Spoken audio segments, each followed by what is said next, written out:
Okay. Well, writing arborist reports. First thing, what questions have we got? Any? I don't know if we've got any, but Vicky's got a question for you. Let's see how we go. Yeah, I just had a question about I'm working on a heritage property. They've had a previous driveway very close to a very large old Angofra, 1.42 dBH. Mm-hmm. So the area is compacted. It was a circular driveway. It's now turfed. They want to reinstate the driveway with a gravel driveway. So pull up the turf, put gravel down, and then put a rolled concrete edge.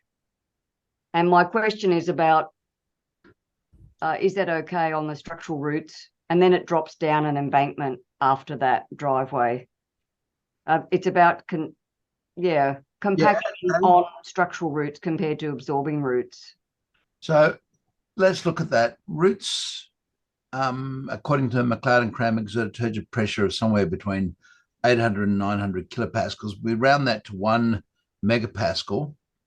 That gives us a point at which roots are probably likely to get damaged, and that's about 125 or 130 psi. Someone can figure that out for me, but it's it's a reasonable pressure. So I guess first of all, how much do they want to compact the driveway? But I mean, that's the way we used to construct properties and then driveways in the earlier days, and that's how we did it, by compacting over root systems. It's not ideal.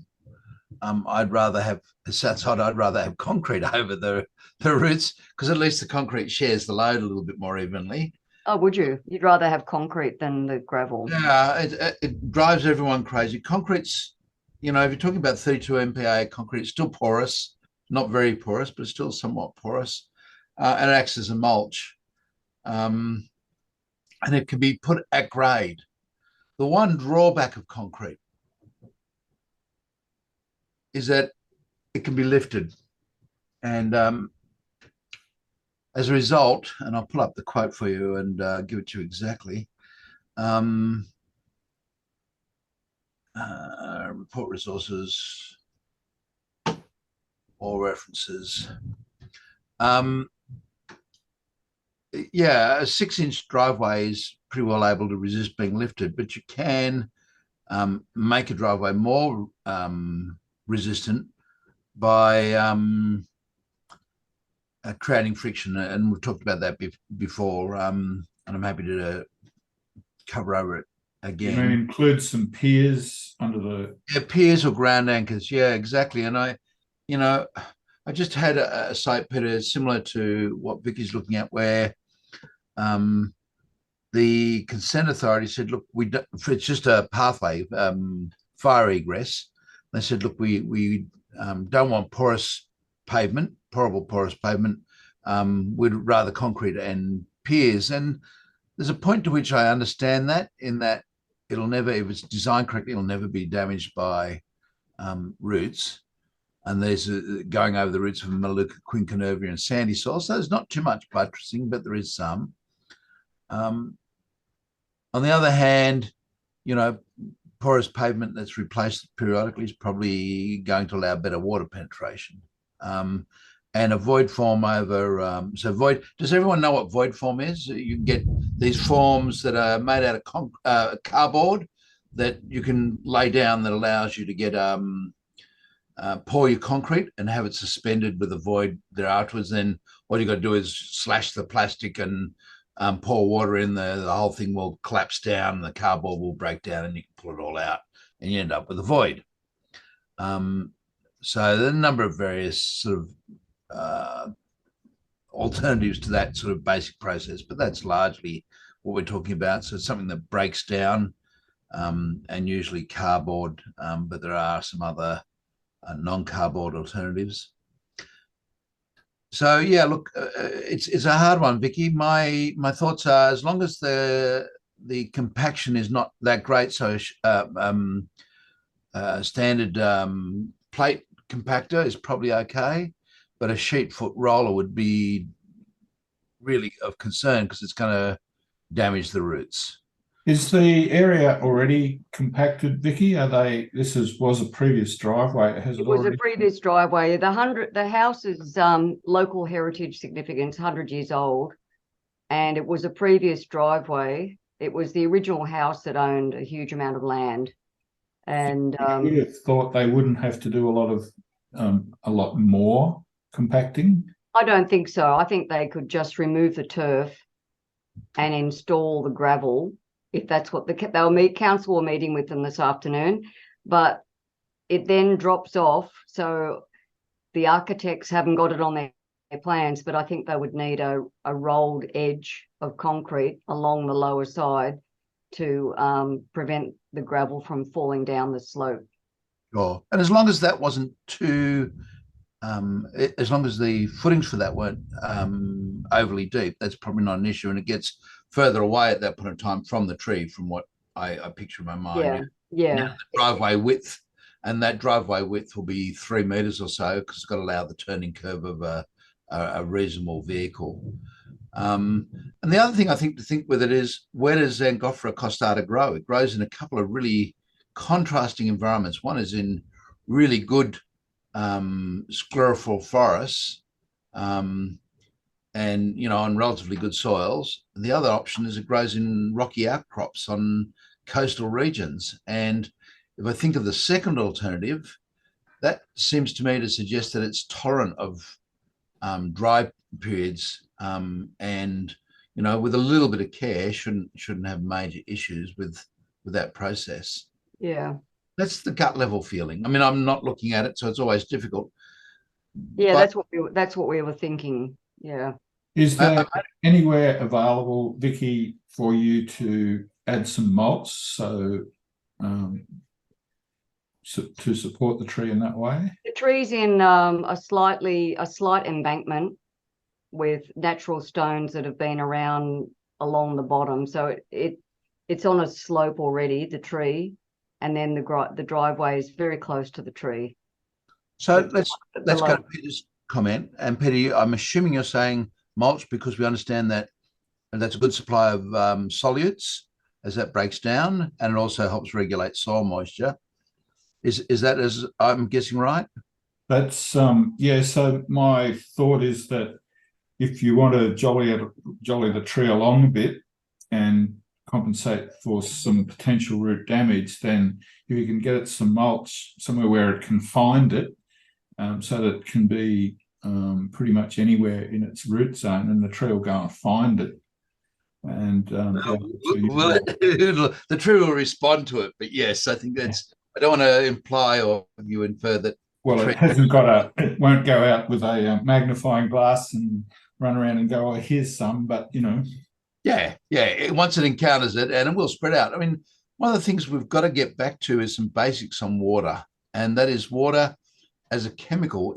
It is a polar chemical. That is, it's got a polarity to it. It is a oxygen and 2 hydrogen molecules, and those molecules tend to want to pull at other molecules, including water molecules. And that's, for example, how water gets up a tree, what we call the cohesion theory. So water is sucked out through the leaves and it pulls along with some adhesion, that is pulling up the side of the vascular tissue, whether it be vessels or tracheids or fiber tracheids. As it pulls up on those, gets pulled out. Well, water is also so polar that it will take chemicals and pull them apart to anions and cations.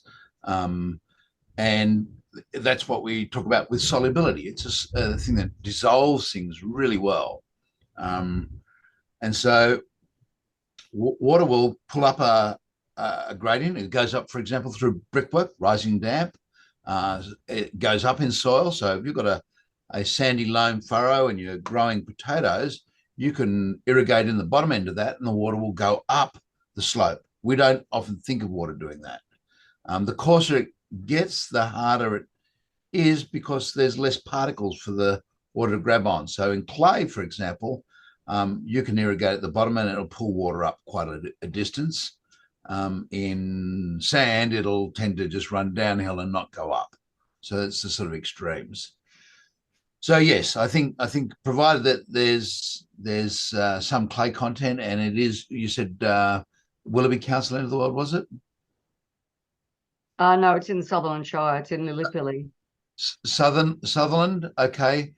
Soil's got some clay content there, or are we into purely? It's on the waterfront at Lillipilly Point. Okay, so it may not have any or very low clay content, and that would be another great opportunity in terms of mulching. If you mulch with an organic mulch, the end residual product is an organic clay, which has actually more water absorbing capacity than ordinary clays, some mineral clays. Okay, yeah. And they'll wash through and accumulate over time. And that's essentially how the clay soils end up in those marine zones, where you've got lots of sandstone base. Has simply been, centuries of organic material breaking down. So we can expedite that if we can get mulch down. Yeah, okay. Yes, they could mulch that whole area in the upper garden bed. Yeah. If they can, that would be great. And then the other thing is, if you can't get mulch, there is just to look at the alternatives, which are watering and slow release fertilizers, just to stimulate new root development. Water being the greatest stimulant we know of to date of root elongation. It really does. I mean, I'll accept that some of our hormones can result in greater cellular elongation, but that's not what we're trying to do. We're trying to actually get root development going on, and water's a chemical that does that. And the trees, like, I don't know how to establish the exact age. It's 1.42 meters in diameter, DBH at 1 meter. So it's a pretty big tree. Have you gone back and looked at the 1943 aerial images? No, on Google Earth. And yeah, you can, but let me share with you a page that I think you will all enjoy if you're Sydney based. And this is when I'm getting old at the end of the day.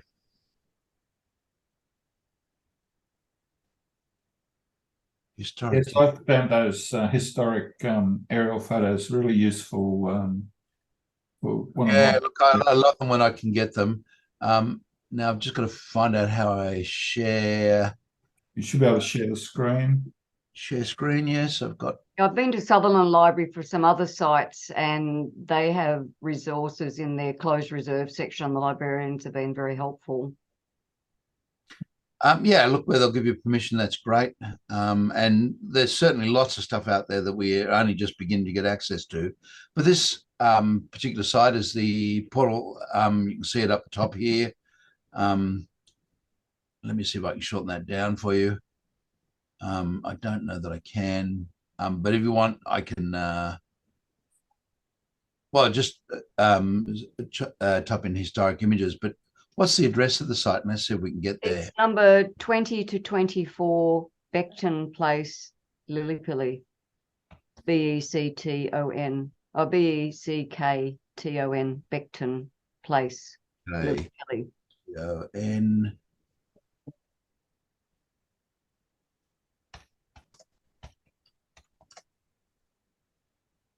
Yeah, there it is. That's it. Yeah. Yeah. And it's given us as this site here. That's it. Oh, no. Let's see if I can find it then. I don't. It's the loops around to the left. On the point. Yeah, that's it. Yeah, I just had to find where the grey marker was on the map. And so you can go down and search here, based on all sorts of. Yeah, that's good. And a lot of them haven't been done, so it'll come up when they have. And it would be interesting to see. I can see that there are at least 2 historic images, but they may not be recent. They may be more recent. Oh, there we are. We've got one in 1955. Yeah, that's the house there. Yeah. And so it owned all the land around.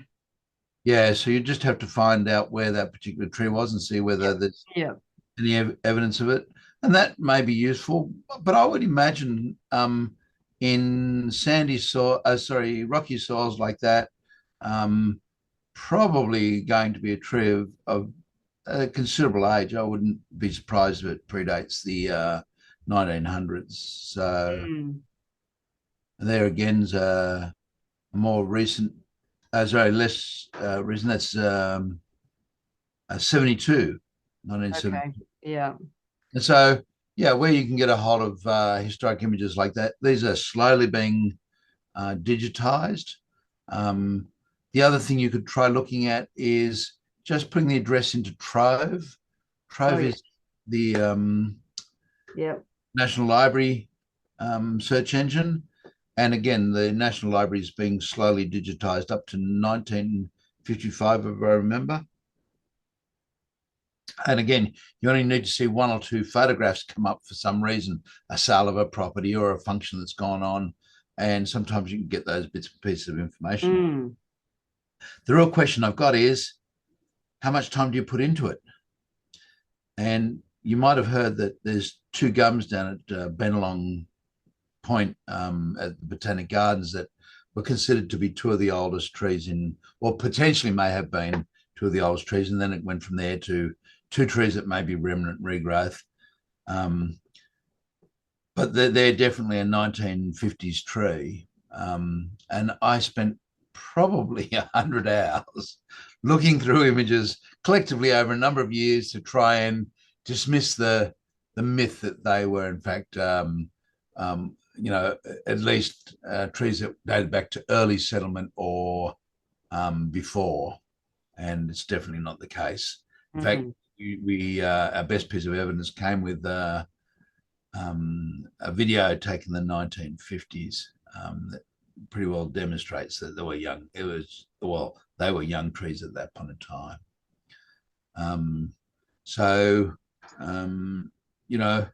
With age, it's one of those difficult things. And what we do know is we're really bad at estimating age in Australia in particular.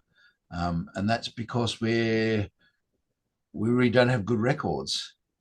And how long does the species live? I can show you an Angophora floribunda with a 2-meter diameter trunk. So I'm guessing, 300-400 years is a potential or longer.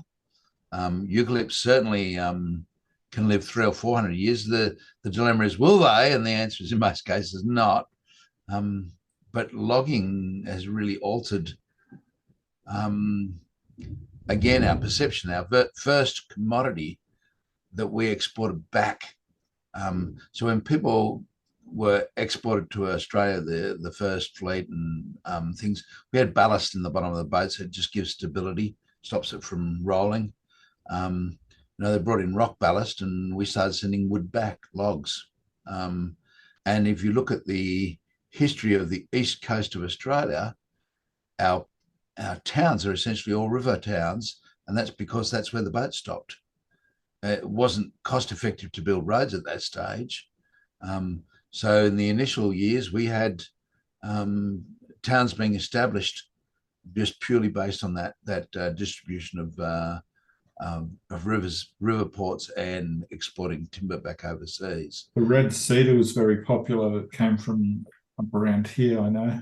Yeah, well, of course, Grafton was a major river, and it was a big river. It was so big that Grafton was one of our earliest airports, and they actually landed the Catalinas on the river at Grafton, which is hard to believe, but that's their first airport. Just like in Australia, in Sydney, the very first airport in Sydney was Rose Bay. And if you haven't been back and had a look at that, in fact, I've got the thing open, so we might as well just quickly duck over to Rose Bay and have a look.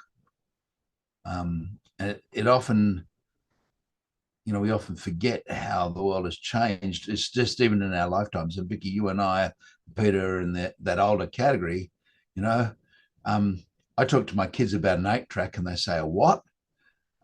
Mark's looking at me with a big smile because he doesn't know what an 8-track is either, probably. He does. Oh, wow. So Rose Bay was our first airport. I've just got to try and find where Rose Bay is. There's Point Piper. It's expensive. There we are. There's our first airport.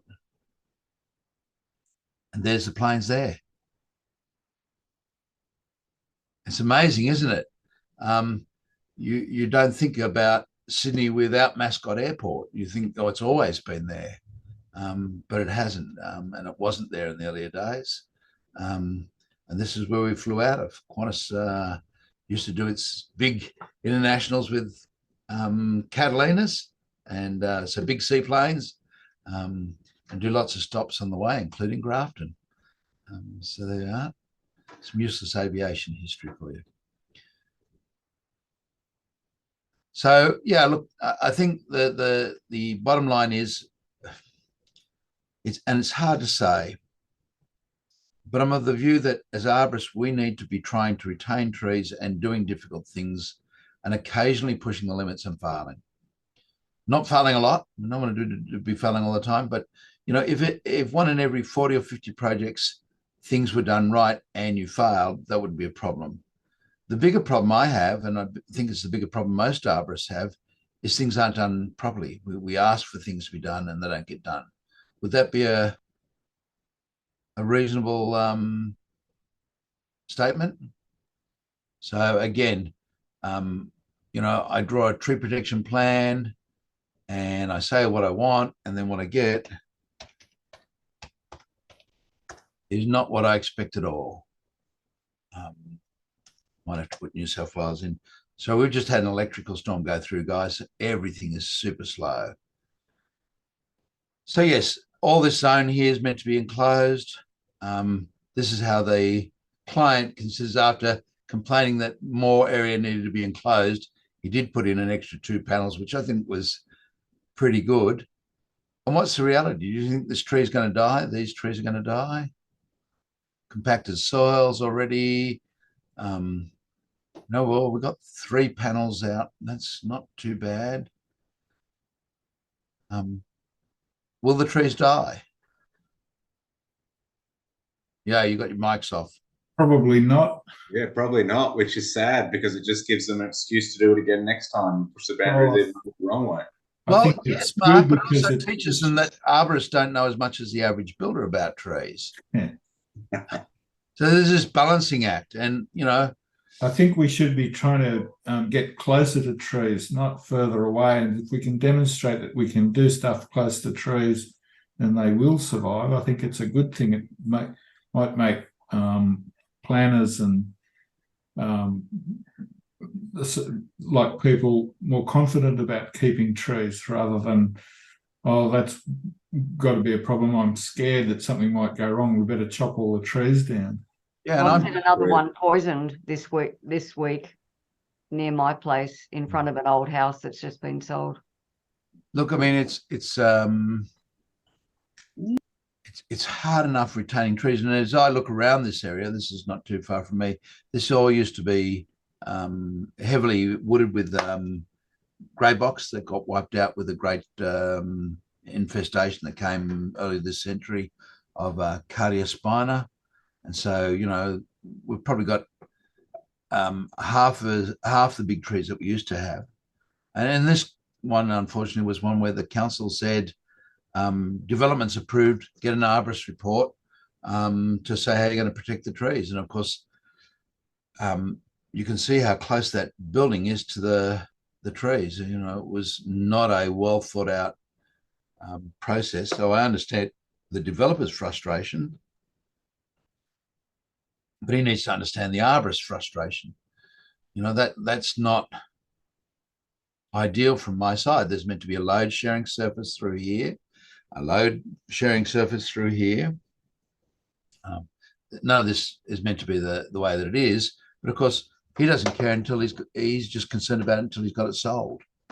And the reality is that might sound good, but there's a certain point to which he's exposed to litigation.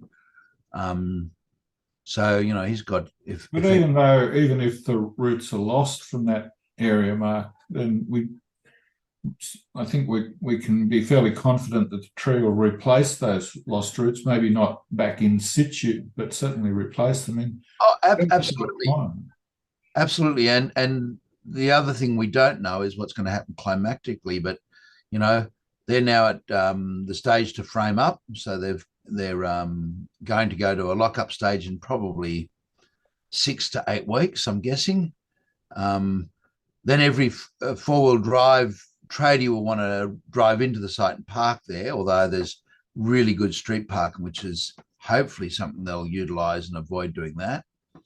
But how do you communicate this to a builder? I mean, you know, I've done a plan. I've said, this is what we need to do. I said, this is how it needs to be done. And they've not understood. And my response to them was to say, look, here's pictures of good and bad work that were in the original report. Here's pictures of what you're doing. It's probably fair to say that what you're doing is substandard. Certainly doesn't meet the standard. At the same time, I've got a client who just called me today and said, oh, Mark, I'm devastated by the tree protection plan you've done. I'm going to take 2 years to do this development because we're going to do it in drips and drabs. I don't want to have an arborist out every month to look at the trees. And we're putting in 6 new posts out the back and suspending the structure out the rear close to the trees. That's our total impact on the trees.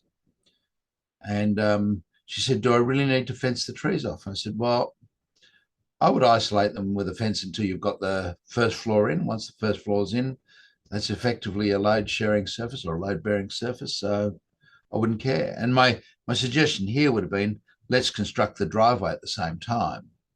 And of course, there is a really common response to that is, oh, look, if we build the driveway first and then we run vehicles over it, we're going to damage it. And my response is, yes, but if you're going to damage the driveway, what do you think you're going to do to the root system? And again, it's people not understanding it. This guy, he said, let's go back, even though the report explains it all. So we asked them to fence this area here off and with a load sharing surface and then a fence, and then here, load sharing surface and then a fence. So this whole area was meant to be essentially a part of the tree protection zone. Can I ask what happens when you go back for compliance checks? How it works in New South Wales?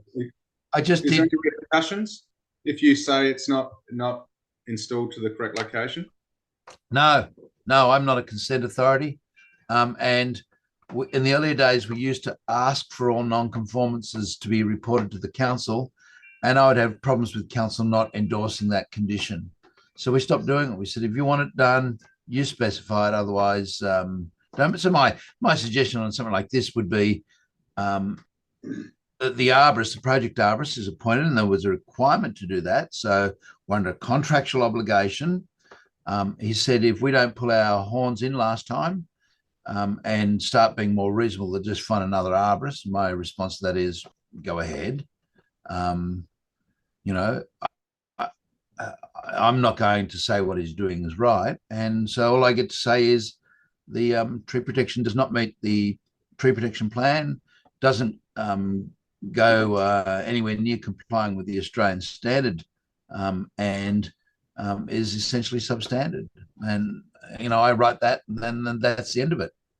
I did indicate in this most recent document that it's probably a good reminder to remember that the builder, developer and the certifier have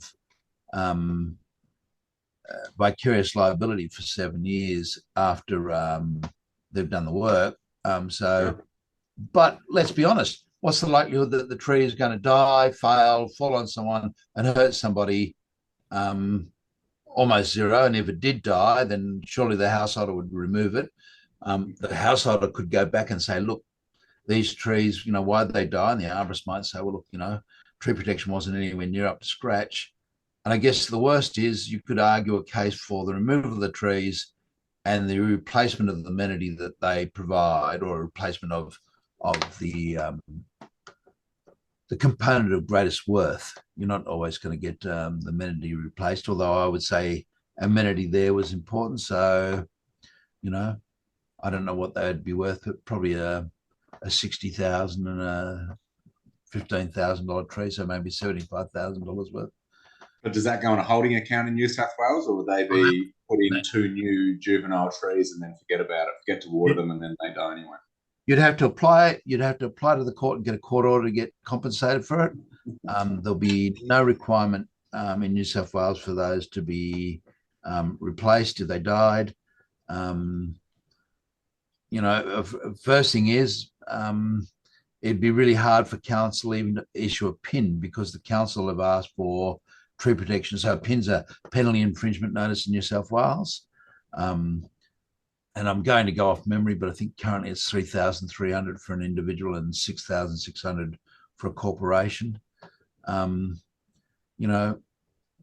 Whilst it doesn't comply, a really smart lawyer would argue, look, I would have thought it'd be hard to be completely confident or confident enough that the non-adherence to the tree protection works was the major cause of the tree death, and it would be quite hard to prove.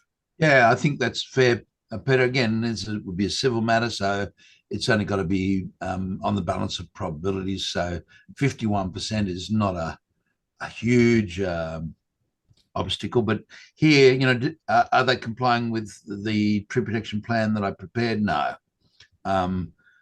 Could they be pinned for that? Possibly. It'd be a difficult situation, again, because they'd say, look, it really wasn't a part of the DA. The DA required us to get a tree protection plan done, but there's no condition that says prepare and follow a tree protection plan. It's simply prepare a tree protection plan. So I would say this is one of those ones where the wording of the consent authority was just sloppy and rushed. So you do have some. Oh, sorry, Vicky. You do have some councils that will push it to have a better tree protection plan and have better wording.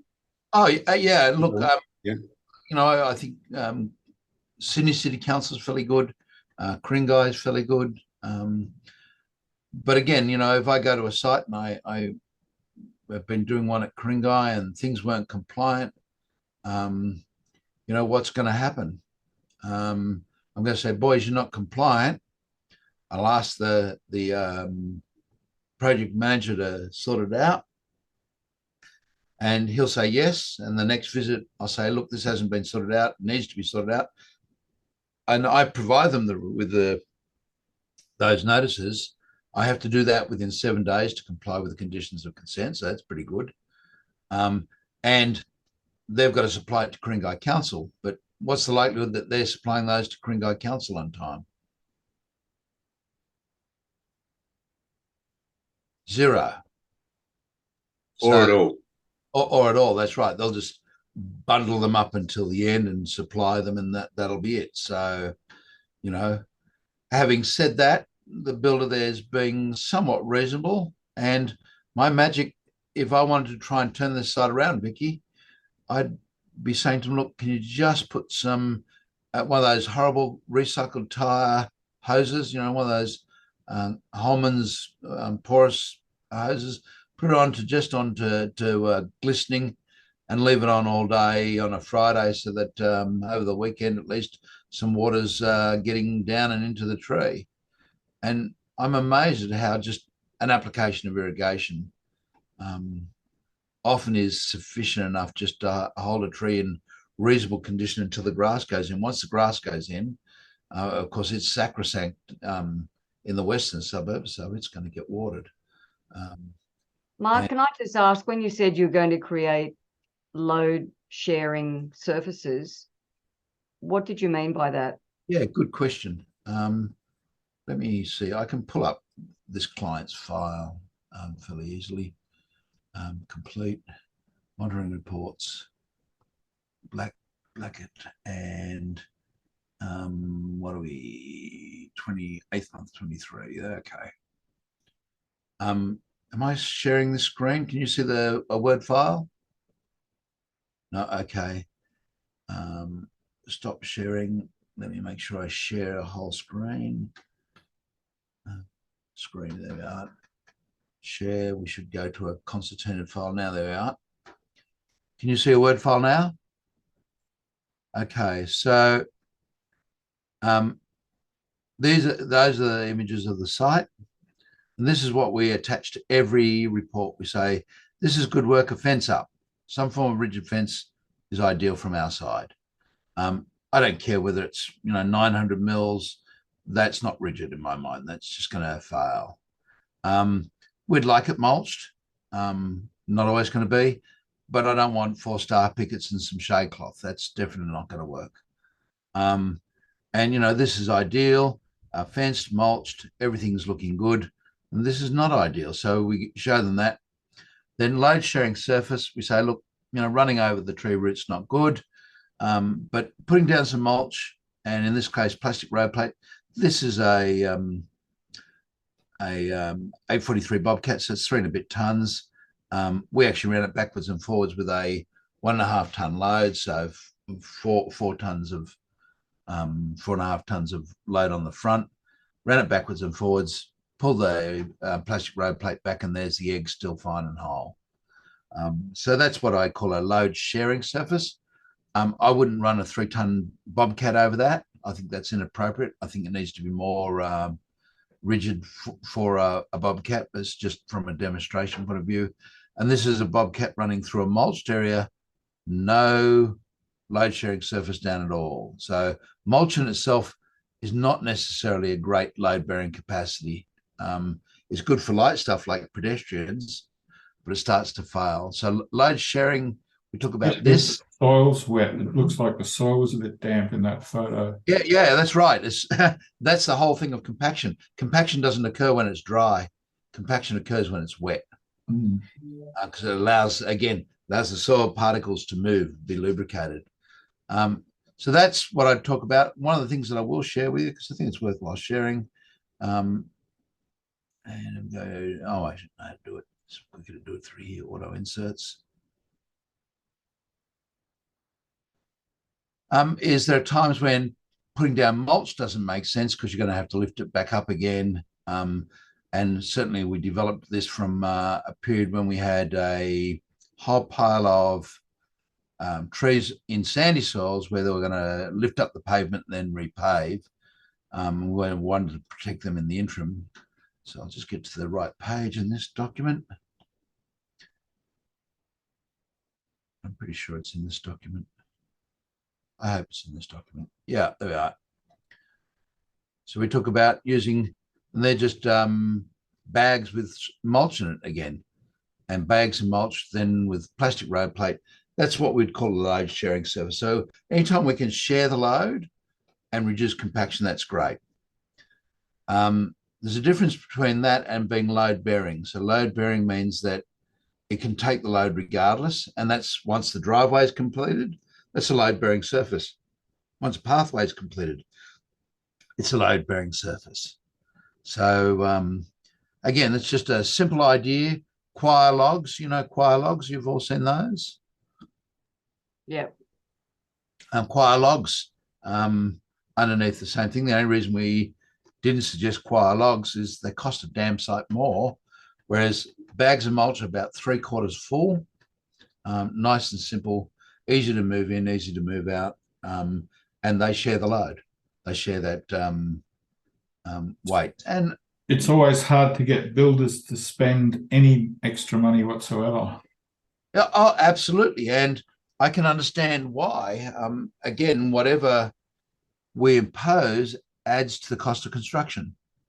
And anyone that's tried buying a house in Australia feels that pain. And we build well, we build better than, for example, I've just got back from the US, but that comes with a cost. And the cost is we pay a damn sight more for real estate. You can buy a nice house in Albuquerque for under 450, 500,000 Australian. Incredible. And in Albuquerque, then you'd have to live in Albuquerque to enjoy it, though, mate. I couldn't do it, but Albuquerque does have skiing, does have mountain climbing, does have water, a whole pile of water sports. So it isn't all bad. Although I think Peter, I might have described it to you already.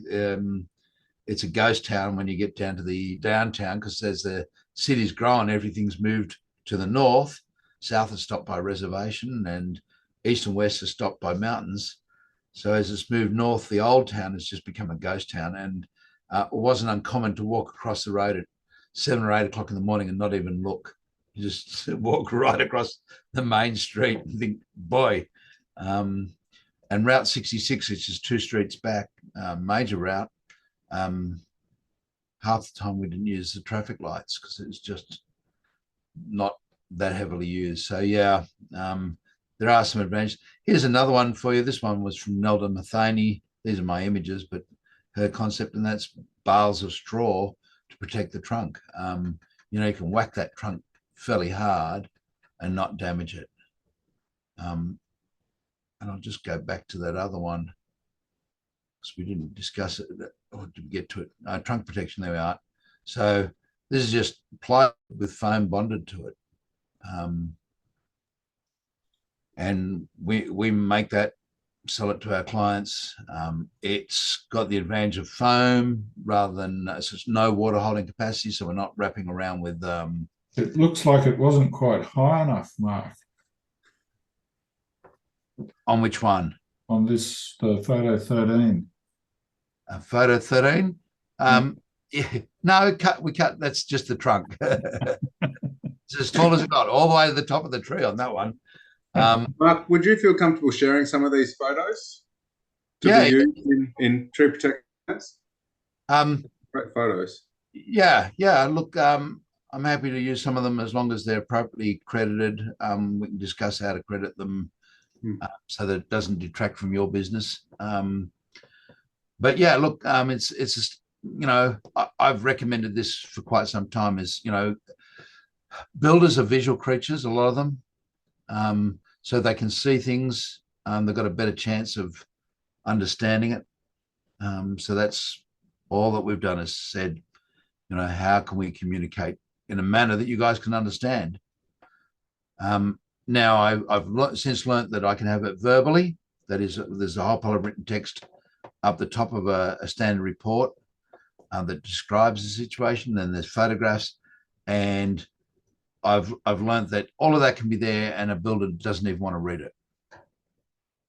Doesn't want to even open it. Doesn't want to even look at the pictures. He just could not believe that this particular client was absolutely frustrated as all hell that I wouldn't think that something like that with 4 panels of fence was adequate. And, you know, he just saw me as being difficult rather than seeing me as trying to be appropriate in the approach. Now, I will share, who asked that question, by the way, because I don't get to see everything. Who wanted to share some of the photos? It was Mark. Mark, yeah, hi, Mark. I got a lot of these photographs in the earlier stages by TAFE and one of the hire companies providing us the road plates to demonstrate how to install a tree protection area, which was a Cert 3 subject at one stage. Otherwise, this is what I would get out of what I've written, saying these are actually clients of mine. This is what they've done as a result of what's being communicated. You know, getting bad shots, really easy. Getting good shots, been an absolute bane of my life. You know, so I was going to say the trunk protection one, just so you get it. Geotextile fabrics and carpet underlays often used. They just hold water. Geotextile is not so bad. Carpet underlay is really bad. So they can end up with root development and other issues.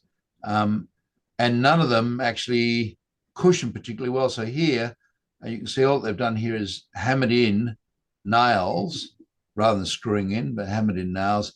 And Newton's cradle, you know, the balls that go backwards and forwards. That's all that's happened here is they've hit it. The inertia has been transferred. The force has been transferred into the bark of the tree. So the advantage of a surface like this, like you see in photo 13, is that you've got a hard layer that gives some protection and then a soft giving layer on the inside. And I got this idea as I was cycling along wearing a bicycle helmet. And I thought bicycle helmets work because there's a hard layer and a soft layer. I thought, why aren't we protecting trees the same way? Because what I'd see is you'd protect with timbers, and when they take the timbers off, you see big chunks of bark missing. And I'd say, well, let's fail the whole process. Of course, why are vehicles getting that close to it? And this was taken out here by a truck tire. I mean, for goodness sakes, we shouldn't have anything getting that close. Do you have a lot of the, if you suggest these measures and that level of trunk protection, are the clients coming to you to install it, or will they try and cheap out and do it themselves and do a subhire job? I would encourage them to do it themselves.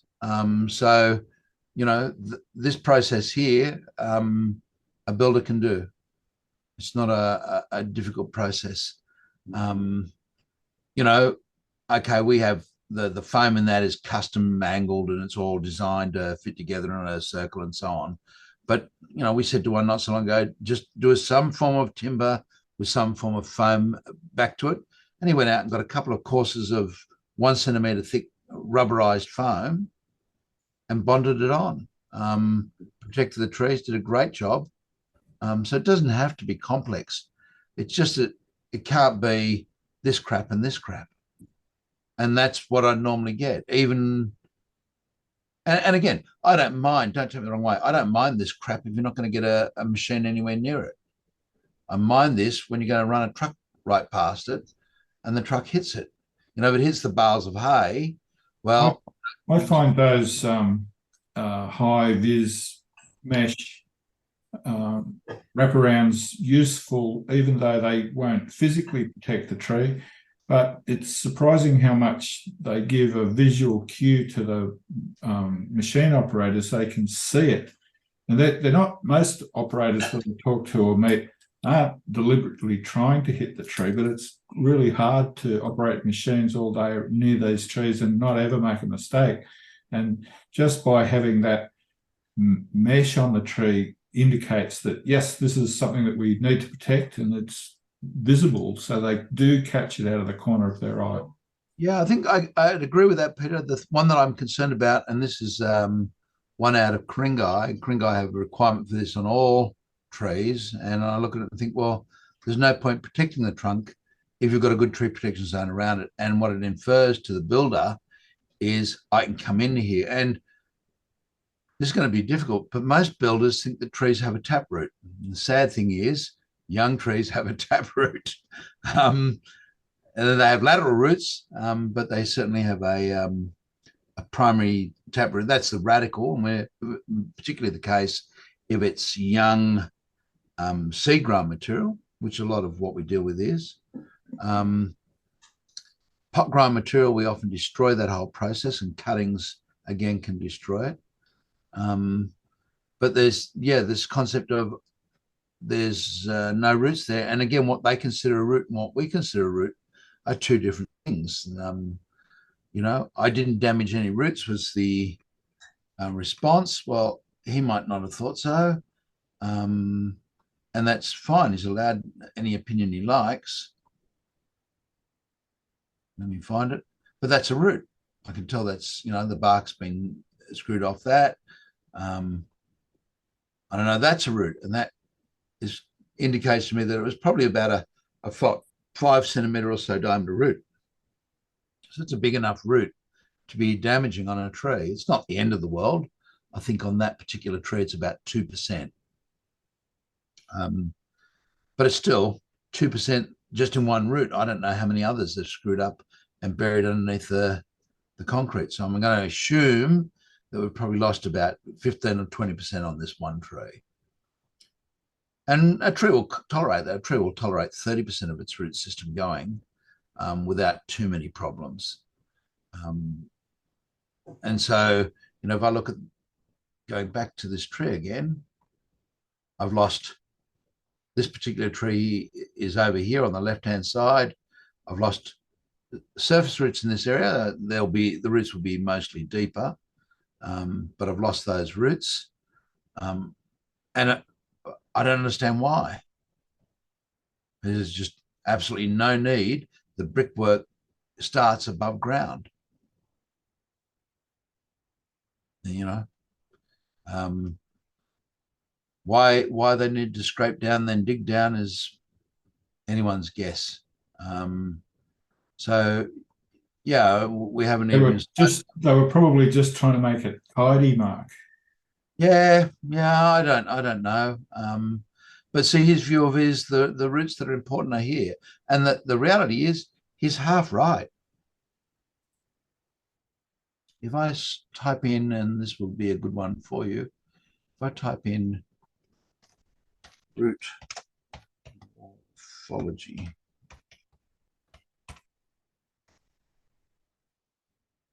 and do a quick run through.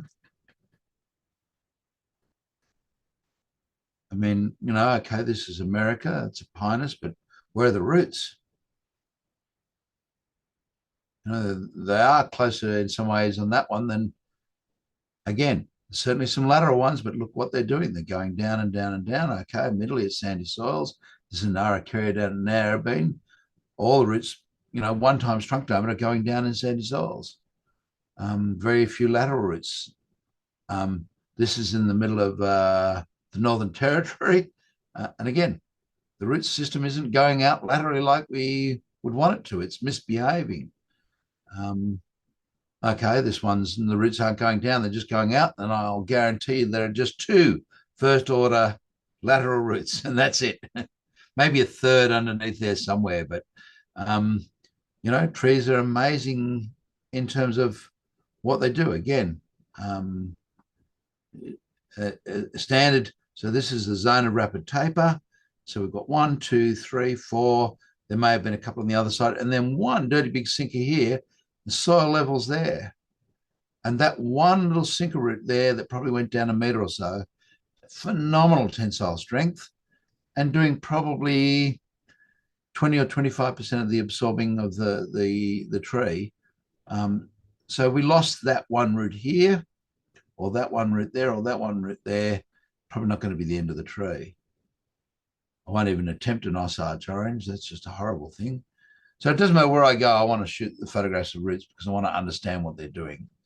You know, again, gymnosperms are notorious, for example, for rapidly dividing. This is a rapidly dividing root system. It's not a gymnosperm, though. But just fascinating to see that they don't look like the illustration in the Australian standard. They can do, but the taproot concept is as wrong as the lateral root drawing from Morton Arboretum as we've modified it. And this is a picture from James Urban. You know, is that what a root system looks like? Interesting, isn't it? Different than we might anticipate. There's a Eucalypt. What the hell is that? You know, that's a root, and that's a root that is load bearing, and all the roots are going down. You know, the roots want to go down. Yep, they've gone across, but then it's gone down. And this is, I mean, this is the shale soil. This is really miserably hard stuff. And the roots are saying what they want to do. They want to follow the water. And that's what they're always going to want to do. This is grey box, Mollicana in clay soils. And this tree is probably about 600 to 700 in diameter. So I would say that's a medium-aged tree. And the taproot, the radical, is still functional. Hasn't died off. It will eventually die off. And then sinker roots that were in this zone here and here, they will take over from that taproot. So sinker roots are fairly important. Sinker root, there's a sinker root. Peter, you ought to recognise this tree. It's in the washout up at... yes, I do. I do recognise that tree. But my comment on this discussion with tree roots is definitely that I've stopped trying to guess if I have to dig up around trees and do anything with their roots, I've pretty much stopped trying to think that I know what I'm going to find, because invariably it's different to what I imagine. Well, here's the counter of what we'd expect. This is camphor laurel. So it gives you an idea. Most trees have somewhere around about 25% or thereabouts root mass below ground, or biomass below ground, and the rest is above ground. So the amount of mature below ground is nowhere near as big as above, and that makes sense. If you stripped out the trunk and just took all the branches, there's probably some similarity there. But these guys have almost as much material below ground. And this is the best I can gather. This is a camphor laurel that's hit a wet zone. Camphor laurel, oddly, and it really surprises me, camphor laurel doesn't mind high moisture content, but it hates getting wet. Mm. And we see that in Lismore after the floods. A whole pile of the camphor laurels died off because of the flood. So have you been up to Lismore since the floods, Peter? Oh yes, I know of a great number of camphors that have died. The council have started to chop them back now. They've not only camphors, but quite a few ukes as well have died because of the flood. Yeah, and again, it's because we want to plant things in flood zones that shouldn't be planted in flood zones. And if you who here is Sydney siders? Vicky, anyone else? No. We have a tree here, Eucalyptus amplifolia, cabbage gum, and it looks very much like Teratocornis, forest red gum. So they're both in that red gum exerte group. So they've got a longer operculum, a conical operculum, quite big.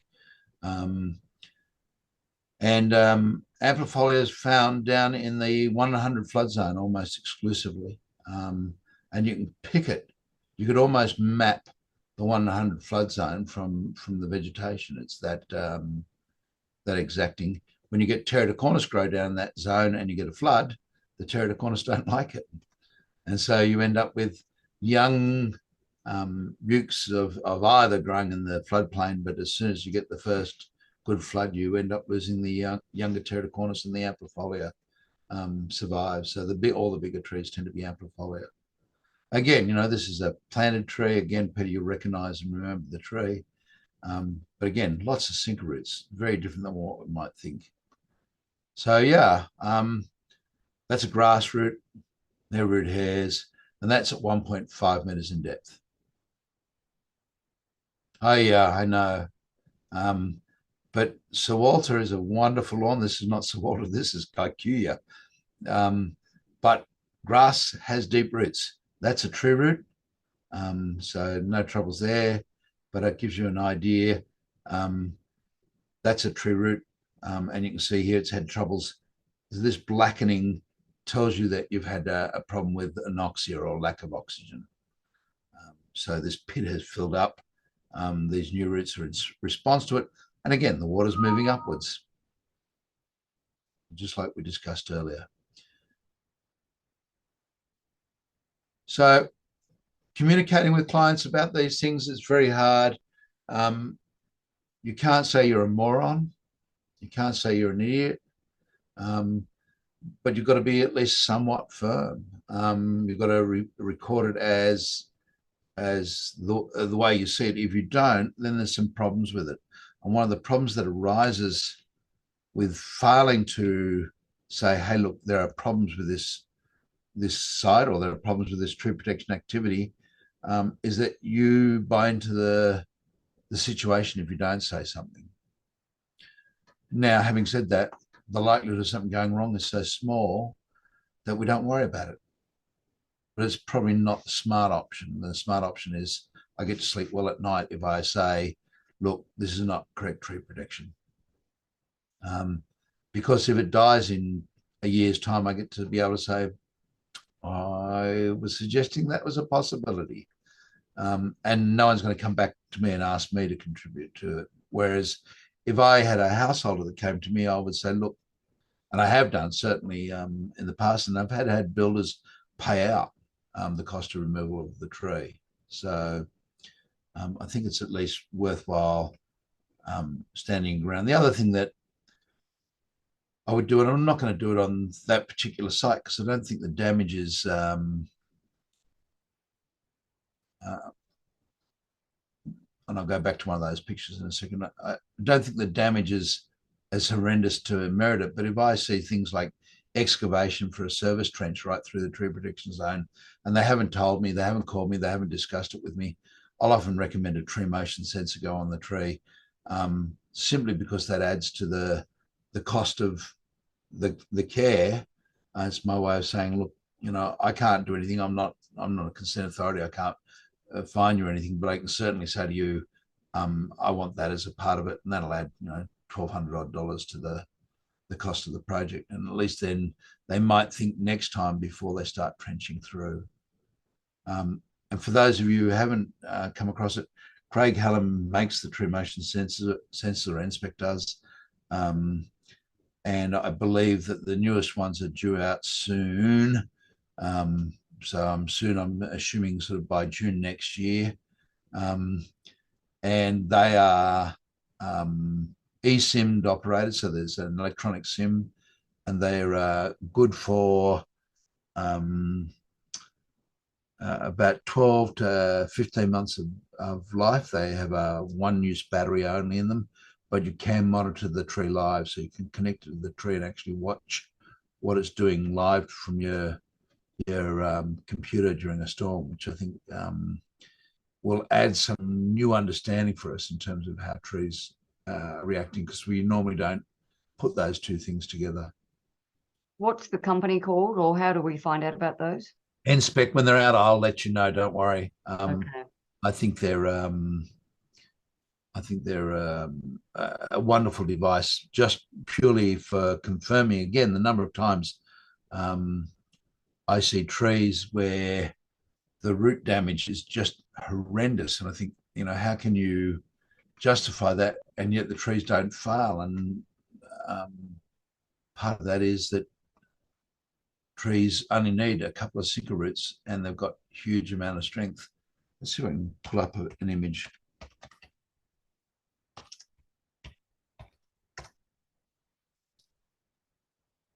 Don't know that I can do it quickly, but I'll try.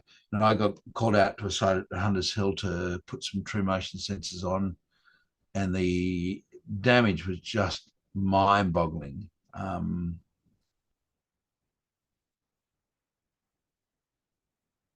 No, well, there's one. That's one in testing phase. So, so you got a control to indicate there's sufficient enough storm event, and down here is your testing unit, and that went on again because somebody cut a root on the other side that upset the arborist, and the arborist said, well, they're going to have to sort that out. Okay, yep, here's what we're talking about. So this is what they've done to a Lophostomus convertus. That's 1 times trunk diameter, 1 times trunk diameter on 2 sides. And we tested that, and the damn thing came up low still.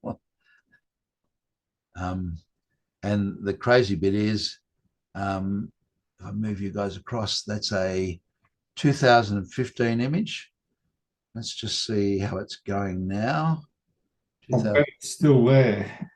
Oh yeah, I know. It's just so annoying. So when I get a call, and I did this week, some trees in a school that have died or had declined rapidly. They want to give them a sugar treatment. I looked at the images they sent through. There's no live leaves. All the foliage is marquescent. I said, no, I don't know. We're going to do a sugar treatment. Let's discuss that first. In my view, that tree's dead, but it's interesting that you can kill a brush box when I see things like this going on. So that's it now. 2021. So that's what, 6 years after the injury. Phenomenal. And again, the tree protection probably wasn't quite up to scratch. There's no irrigation. This has all been cut down deep to get the, this is a new fire hydrant system through, and then the front wall was replaced. So yeah, what I know from that one is that the builder knows more about trees than I do. And again, it's not that I think we should be doing that thing all the time. What I'm saying and what Peter said earlier is, we really should be able to figure out how and why that works, and that means that it doesn't work on occasions.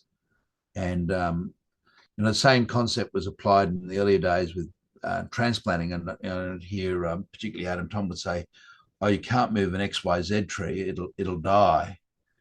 And the question was why. And I think I showed you last time the pictures from Georgia, and the question as to why things fail. And I think the answer is just because we don't try, and when we do, we don't try properly. We just give it a half-assed sort of attempt and hope for the best. And I think that just backfires on us.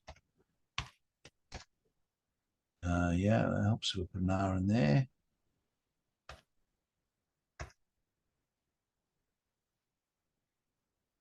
It'll pull up those pictures of those two ukes that I showed you last time around, hopefully. You can see how slow it is. So this is the drawbacks of the storm. So yeah, it's these two trees here. So that's a transplant. That's a transplant. And to give you the context, from there to there's a person.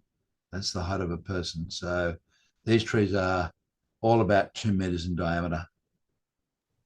Mark, what was that documentary called, please? I've got a feeling it was called Taming the Garden.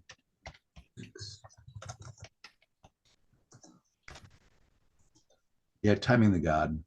Thank you. I don't know whether they've made it available in Australia at this stage. And it really isn't all good. So the particular owner of the project, the person that was responsible, had a fairly clear objective. The objective was build Arboretum. Don't worry about the damage you cause in the process of building the Arboretum. So I don't know that the documentary necessarily paints it in the best light. Yeah, it would help to build this here.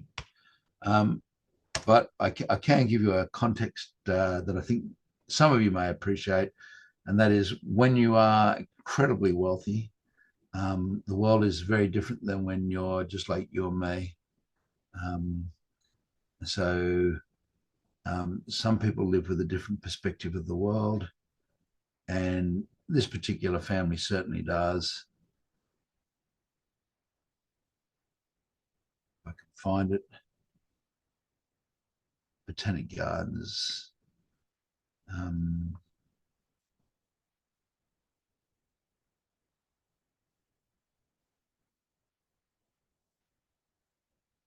No, I'm not going to spend a whole part of time, but the family house is just, oh, there we are. Okay, so you can see these apartment blocks in here. You see, that's a fairly big size house there and a big size house there. And this is the family house here, this whole compound.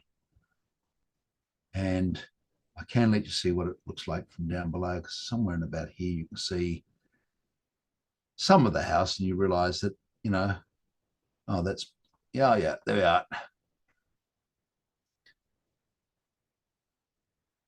That's bigger than, in terms of floor space, than any of the TAFE campuses I ever taught at. So yeah, and you can start counting the floors: 1, 2, 3, 4, 5, 6, 7, 8 floors in the house. That's a little bit taller than mine. I've got 1 floor and an attic. Anyone here go better than 3 stories? No. So yeah, it's certainly a different perspective on the world, isn't it?